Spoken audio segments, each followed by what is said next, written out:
there is a woman you might know. She is sitting at a table. The table is beautiful.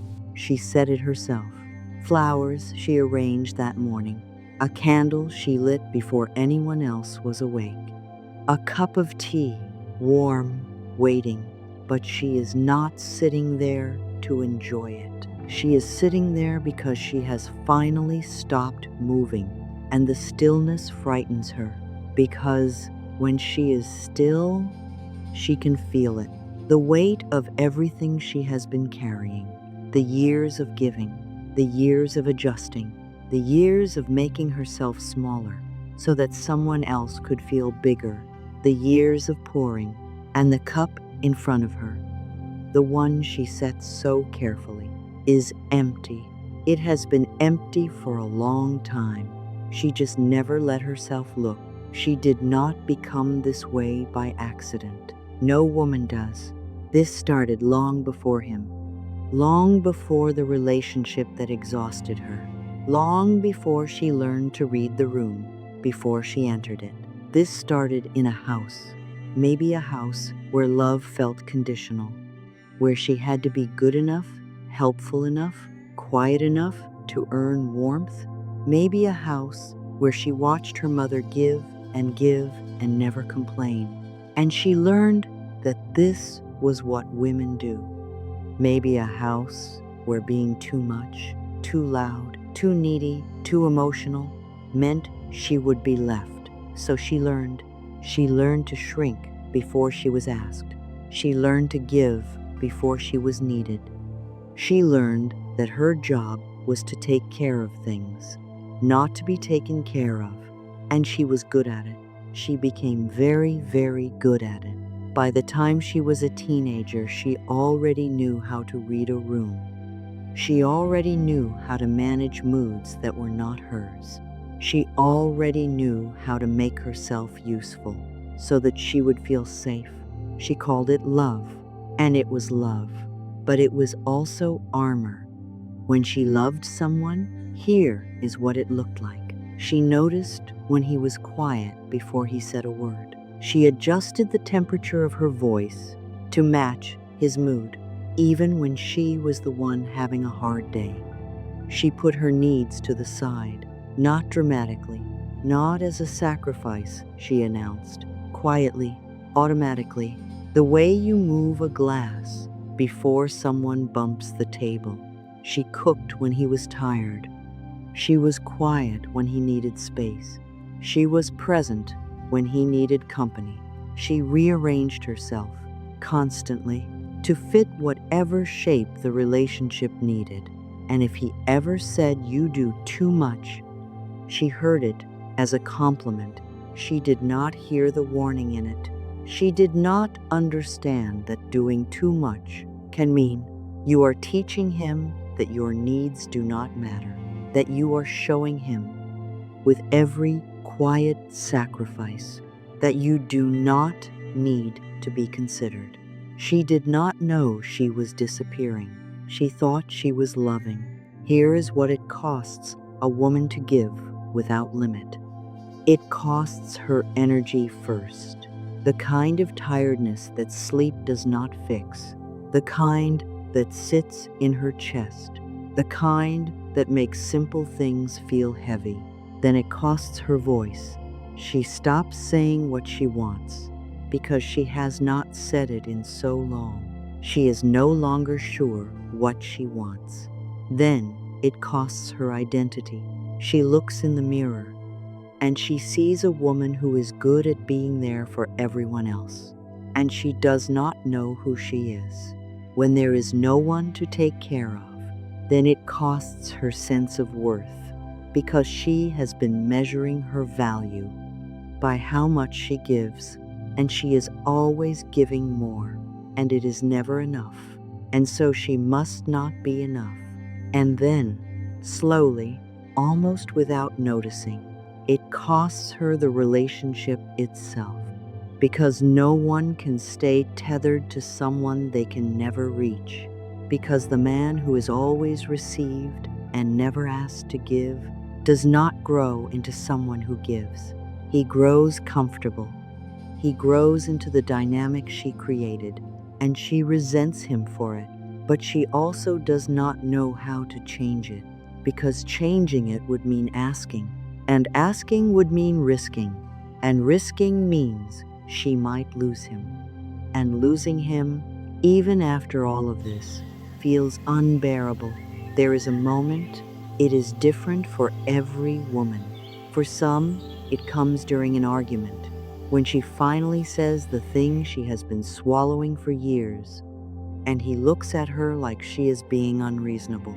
For some, it comes on a quiet Tuesday, when she is doing something small, folding laundry, washing a dish, and a feeling rises in her that she cannot name.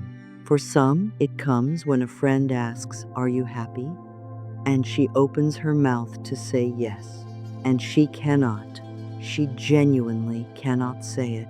The word does not come, because somewhere in all the giving, in all the adjusting, in all the quiet, graceful, selfless loving, she forgot to ask herself that question. And the answer she has been avoiding, is that she has not been happy for a very long time. She has been useful. She has been needed. She has been present, but she has not been happy. And she does not know when the two things stopped meaning the same thing. You might wonder, if she was so tired, why did she not stop? This is the question that comes with judgment, but it deserves a real answer. She could not stop because stopping felt like failing. She had built her identity around giving. Stopping meant she was not a good partner. Stopping meant she was selfish. Stopping meant she did not love him enough. She could not stop because she did not know what she would feel if she did. She had been busy for so long. The giving kept her moving. The moving kept her from feeling. If she stopped, she would have to feel, and she was frightened of what was waiting in that stillness.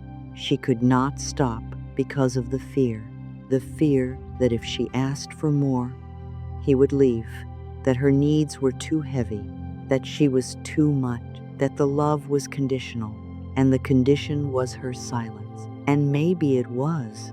Maybe she had chosen someone who could only stay as long as she asked for nothing. And somewhere beneath the fear, she knew that. She had always known that. She just could not bear to see it clearly. Someone should have asked her a long time ago, "What do you need?" Not, "What can you do?" Not, "Are you okay?" She always said yes anyway. But "What do you need?" And then waited, and listened, and did not look inconvenienced by the answer. Someone should have looked at all that she was carrying and said, "Let me take some of this." Not as a favor, not reluctantly, but because they wanted to, because they saw her. Not just what she did, but her. The woman underneath the giving, the woman who was tired, the woman who wanted to be soft sometimes, instead of strong, the woman who wanted to receive. No one asked, or if they did not stay long enough to hear the answer.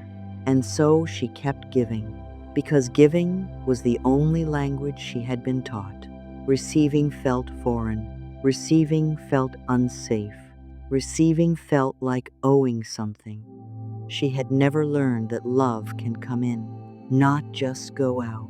She deserves someone who notices, not someone she has to teach to notice, not someone she has to ask to look, someone who simply sees her.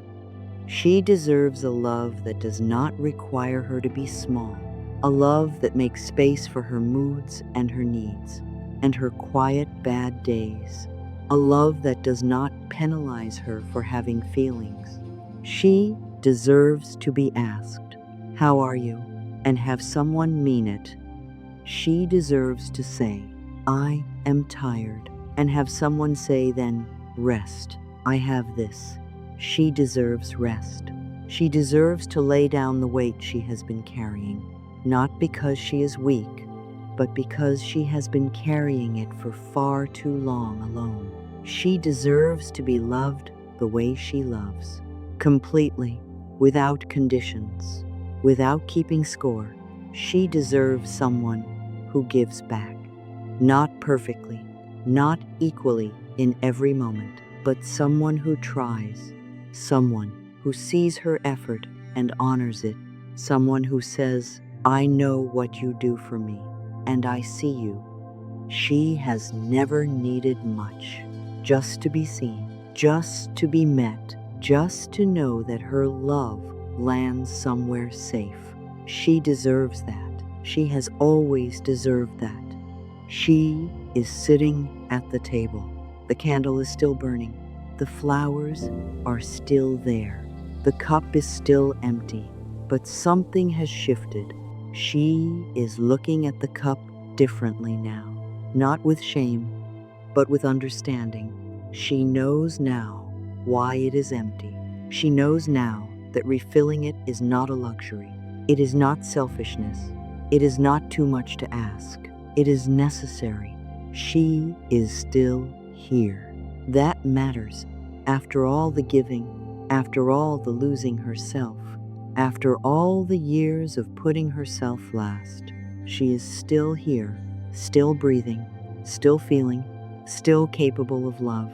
And this time, she will start with herself. She will sit at the table she set so beautifully. She will light a candle for herself. She will pour something into that cup, and she will drink it. Before she offers anything to anyone else, she is learning. She is still here, and she is learning. If any part of this found you today, you are welcome here. This is Mama Amelia, and I will see you next week.